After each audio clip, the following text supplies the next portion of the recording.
Международный комитет может по регламенту нашему вручить премию минимум по 2 номинациям, максимум по 3. В этом году международное жюри вручило премии в 3 номинациях. В каждой в шорт-лист вошли по 5 ученых из разных стран.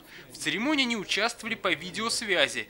В номинации «Традиционная энергетика» победу одержал российский ученый Зинфер Исмагилов. Был отмечен его вклад в области химии углерода и углеродных материалов. Мне вдвоем неприятно именно здесь, в Татарстане, сегодня, потому что мы совместно с Татнефтехим Инвестхолдинг создали уникальный процесс очистки попутных нефтяных газов от водорода.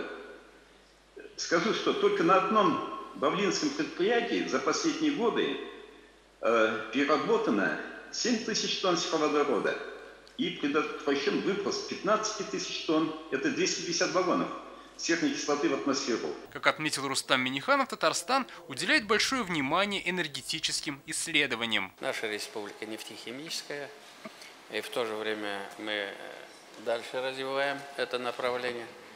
Вопрос возобновляемой энергии, он очень важен. Много сегодня и у нас движений в этом направлении. Мы республика автомобильная, значит, и электромобили, и водородные автомобили. Президент Татарстана объявил имя победителя в номинации «Нетрадиционная энергетика». Сулейман Аллахвердиев. Ура! Еще один россиянин был удостоен премии за исследования в области био- и водородной энергетики. Более 40 лет я исследую природный фотосинтез. На основе полученных при этом фундаментальных знаний я использую для создания природоподобных искусственных устройств для генерации молекулярного водорода. Еще одним лауреатом премии в номинации «Новые способы применения энергии» стал американец И. Цуй. Он занимается созданием наноматериалов для энергосистем, в частности аккумуляторов для электромобилей. Я очень рад этой награде. Благодаря моим исследованиям аккумуляторы смогут хранить больше энергии, а развитие электромобилей должно выйти на новый уровень. Общий призовой фонд премии 39 миллионов рублей. Тот факт, что Международный комитет выбирал победителей в 6 раундов, означало, что была действительно очень жесткая конкуренция. Естественно, что говорить? Конечно, я доволен, что из 3 оказались 2 россияне, но поверьте, что их выбирали не русские. Там в Международном комитете из 20 человек только 5 россияне.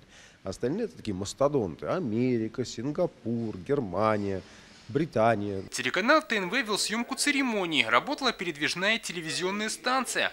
Наши коллеги обеспечивали видеосвязь по всему миру с участниками международной премии. Благодарим наш Международный комитет. Еще раз благодарим наших друзей в гостеприимном Татарстане, президента Минниханова, правительства Республики Татарстан, агентство инновационного развития, Татмедиа, ТНВ. И завтра в 21:00 на ТНВ выйдет в эфир фильм Сергея Брилева «Глобальная энергия». Его также можно посмотреть на канале «Россия-24».